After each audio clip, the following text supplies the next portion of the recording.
And joining us right now is retail and sales analyst Erin Sykes. Erin, good to see you. What do you make of these Walmart numbers? Well, I expected Walmart to actually beat because it really, first of all, we had Amazon Prime Day. Amazon Prime Day is actually a benefit for Walmart more than anyone else because people start to cross shop and compare numbers.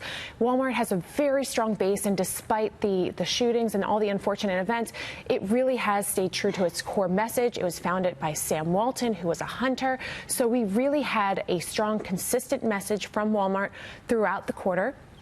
And I think that they're the best able to handle these tariffs. So even if China retaliates and we have all of these other headwinds, Walmart, Amazon will stay strong. That's a good point, because with Walmart, 2/3 of their goods are sourced domestically, mostly because their grocery business is the largest part of their business. So only 1/3 are coming from other countries, including China. What do you expect management to say on the call about tariffs? Because we heard from Macy's yesterday that 10% tariffs the consumer can absorb, but there really isn't an appetite for more than that. Well, I think the problem with Macy's in comparison to Walmart is that Macy's fundamental strategy is broken, and it has been for a long time. So tariffs can be maybe like a death blow to Macy's, whereas it might just be a little hiccup to Walmart. They can handle it. They can roll it in. They can still keep low prices because they have so much quantity. You're probably also encouraged by e-commerce sales being up 37%, being very competitive in that area. And that's another beat, because I think it was expected to be about 35%, and it was 48% last quarter. So, and that is driven by grocery as well. And David was talking earlier about the health of the U.S. consumer kind of pulling this economy along. I mean, should we view these results as kind of an affirmation of some of these larger macro data we've seen about, I guess, employed, well-paid, happy consumers generally? Yes, well, we keep hearing about this retail apocalypse, but the thing is, people are still spending. It's where they're spending their money. The traditional department store model, the Bloomingdale's, the Macy's, et cetera, Dick's Sporting Goods, that is dying, and that is not an indicator of retail health overall anymore. It's now more Amazon, Walmart, Stitch Fix, Revolve, more hip omnichannel retailers. And for people who have gotten into the Amazon habit, I know there's a concern maybe they're getting too powerful. Is Walmart a complete competitor online, or is it certain segments where they are competitive with Amazon but not so much the broad offerings? Their online is definitely driven by grocery. So that has been what has driven that 48%, that 35 or 37% growth this quarter. So they have more bandwidth to move up in their .com sales as well. I just want to bring you up to date. So U.S. comp sales were up 2.8%, Lindsay. That was better than expectations. Revenue, obviously, and earnings per share better than expected. U.S. e-commerce sales were up 37%.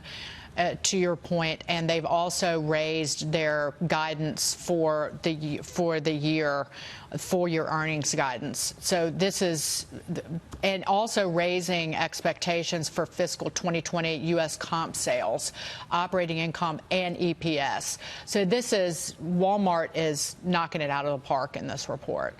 Absolutely. Yeah, and I think one thing to highlight, too, is, and you named the names, where the consumer is going and where they're shopping right now is the value-oriented stores. So they are price conscious right now, and I think that's really important. And that goes to show that probably part of why Walmart raised their guidance for the full year, because they know that the consumers, especially if we get into a rocky period with economic data, they're going to continue to come to the store. And this is in the face, by the way, of wages rising over 3% for the last 10 months. For the consumer. So how important is it for Walmart to continue to invest in price and value for their consumer? Well, I think it's extraordinarily important, because now, as a consumer, we have the ability to price compare very easily on the spot. So they need to keep their prices down in order to really compete with Amazon. It's those two players in the pricing big battle, and then you also have softer players like Target and Ross and Kohl's, but they're not going to really work through these tariffs as easily as Walmart and Amazon would. And we're taking a look at Walmart's stock pre-market trading. Again, really positive comments and positive results across the board. What the last quarter looked like and what the rest of the year looks like.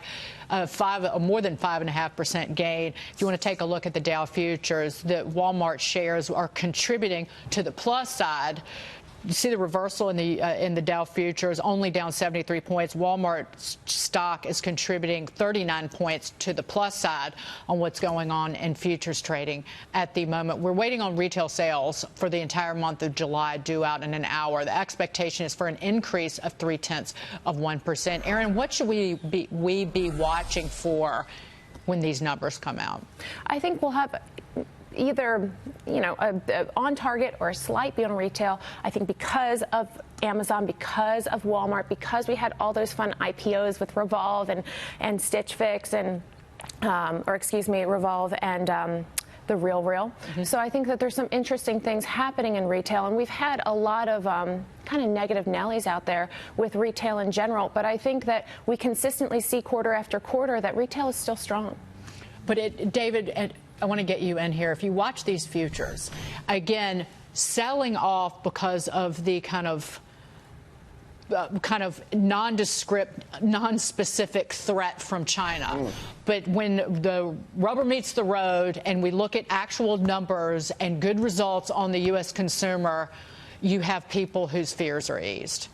We have these macro factors and these factors from abroad that people are concerned about. But there's an important point here. The U.S. has never imported a recession. And when we bring it back to these numbers with Walmart, when retail sales, we talk about the consumer. 2/3 of our economy is a consumer. And numbers coming through like this is encouraging and tells us that when we look at our economy, and if our economy is still on track, we don't have as much to fear about a recession as some might lead us to believe. And we have lower oil prices, lower gasoline prices, and because of the real collapse in longer-term interest rates, we've had incredible refinancing activity, and all of that puts more money in the pockets of U.S. consumers. Yeah, CEOs are nervous, concerned, worried about global issues. The people who work for them are not. They seem to be spending. They're happy. Their wages are rising. Eventually, it seems like something's got to give. Either the lack of investment by the CEOs is going to be a problem, or maybe these hardy consumers start persuading executives that this economy is better than they think. Erin, final word before we go. Well, I'm excited to hear these new retail numbers, and I'm excited for the rest of the year and into 2020. I think we're going to continue to see a lot of strong activity. Right, and particularly the businesses and consumers breathing a sigh of relief, knowing that these tariffs on at least some of the things people will be shopping for the holidays, smartphones and toys, won't get hit with additional costs, even though I suspect the retailers they've already bought ahead, number one, and number two, they would eat it. And that's not good for stocks, but good for consumers. Good to see you, Erin. Thank you so much. Erin Sykes.